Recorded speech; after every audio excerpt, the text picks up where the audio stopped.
Magandang balita, BRP Sierra Madre, patuloy ng kinukumpuni ng AFP. Iyan ang makikita sa panibagong video na inilabas ng China, kung saan ang isang bangkang pangisda mula sa Palawan ay nasundan ng Chinese Coast Guard at napansin na may kabigatan ang dala nito na pinaghihinala ang mga kagamitan upang kumpunihin ang ating barko. At sa sumunod na video ay makikita ang pag-angat ng mga ito patungo sa itaas na bahagi ng BRP Sierra Madre hanggang sa sumunod na eksena ay tila may nagwe-welding na sa loob nito. Ang naturang video ay inilabas ng China bilang pagkundina sa pagpapadala ng AFP ng mga materyales patungo sa BRP Sierra Madre upang kumpunihin ang nasabing barko. Gayunpaman para sa Pilipinas ay karapatan natin na kumpunihin ito upang mapangalagaan ang seguridad, hindi lamang para sa mga sundalong nakaistasyon dito, subalit pati na rin sa pangangalaga ng ating teritoryo. Kaya naman sa tagpong ito ay malinaw ang pagnanais ng administrasyong ito at ng sandatahang lakas ng Pilipinas na pangalagaan ang ating teritoryo. Gayunpaman sa nakaraang pangyayari noong June 17 ay hindi natin maiaalis na nagkaroon talaga ng pagkukulang sa side ng AFP dahil malinaw sa mga lumabas na video na nilapastangan lamang sila ng mga Chino sa kabila ng kanilang kalamangan sa posisyong ito. Kung iisipin kasi nating mabuti, bukod sa tatlong malalaking hardshell inflatable boat ng AFP sa videong ito, ay mayroon pang mga Pilipinong sundalo ang nasa taas ng BRP Sierra Madre kung saan naganap ang tagpong ito. At kung ipinakita lang ng ating mga sundalo sa mga Chino na handa silang gumamit ng armas laban sa mga patalim at palakol ng China, ay marahil hindi sila nagawang kayan-kayanin ng mga ito. Kaya't masakit mang aminin ay malaki talaga ang pagkukulang ng AFP sa tagpong ito. Gayunpaman ay wala namang perpekto at tiyak ay mauulit at mauulit pa ang ganitong senaryo. At sana sa pagkakataong maulit ito ay palaga na sila ng ating mga sundalo.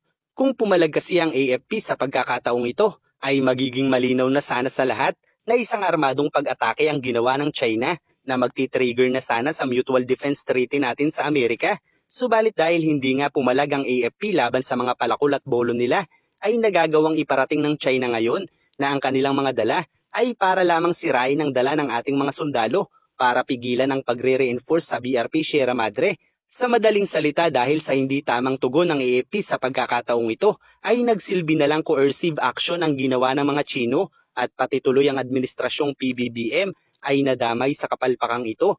Kaya't kung mapapansin natin ay hindi pa rin nagbibigay ng pahayag ang Pangulo at hindi ito dumalo para parangalan ang napinsalang sundalo. Malinaw kasi na sa mga nakaraang pahayag ng Pangulo ay paulit-ulit nitong sinabi na hindi tayo palulupig sa kahit na sino at ang isa pang madalas na pahayag nito na huwag hayaang mag-escalate ang gulo ay isang malinaw na pahayag na ipinuposisyon niya ang ating bansa sa defense position laban sa mga Chino. Pero sa pagkakataong ito ay tila nga nalupig ang AFP ng mga Chino, kaya't isang kababawan na isisi ito sa Pangulo dahil ang bawat kaganapan gaya ng ganitong engkwentro ay taliwas sa di palulupig na ipinag-uutos ng Pangulo at lalong hindi maituturing na maximum tolerance lang ang ginawa dito ng ating mga sundalo. Kaya't ang pagkukulang sa sitwasyong ito ay responsibilidad lamang ng mga sundalong naharap sa tagpong ito.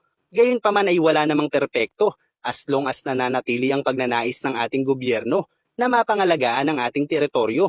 Kaya't sana ay magsilbing aral na ang pagkakataong ito at mas maging matalino pa ang ating mga sundalo kung papaano nila ika-counter ang China sa mga pagkakataong ganito. Samantala sa panibagong ulat ay inirekomenda ng National Maritime Council sa Pangulo na isa publiko at gawing regular ang rotation and resupply mission ng ating mga sundalo at base sa mga pahayag na Executive Secretary Lucas Bersamin ay layunin nito na inormalize na ang resupply mission sa pamamagitan ng pakikipag-ugnayan sa China. Sa madaling salita ay naniniwala ang konseho na kung ipaalam natin sa China ang resupply mission ay walang mangyayaring gulo. Kasi parang nagkakaroon naman po tayo ng regular resupply mission sa Ayungin, di ba po? Ano po yung magiging difference? Well, we just don't know that if the reason for this is there was no prior knowledge on the part of China that we were resupplying. They knew that we had to resupply, that we were resupplying. It's just a normal, routinary matter.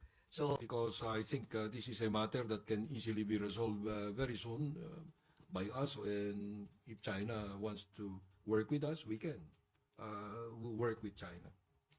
Subalit malinaw rin naman na hindi papayag ang China na i-reinforce natin ang ating barko dahil hinihintay na lamang nilang gumuho ito.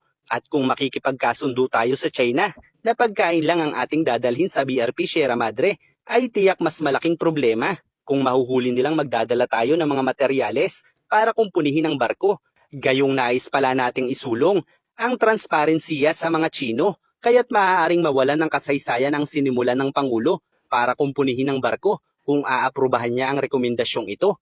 Ang nararapat kasi sa panahong ito ay aminin natin ang pagkukumpuni sa barko dahil karapatan naman natin ito para sa ipinaglalaban nating teritoryo at upang maging matibay at ligtas ang barko para sa ating mga sundalo.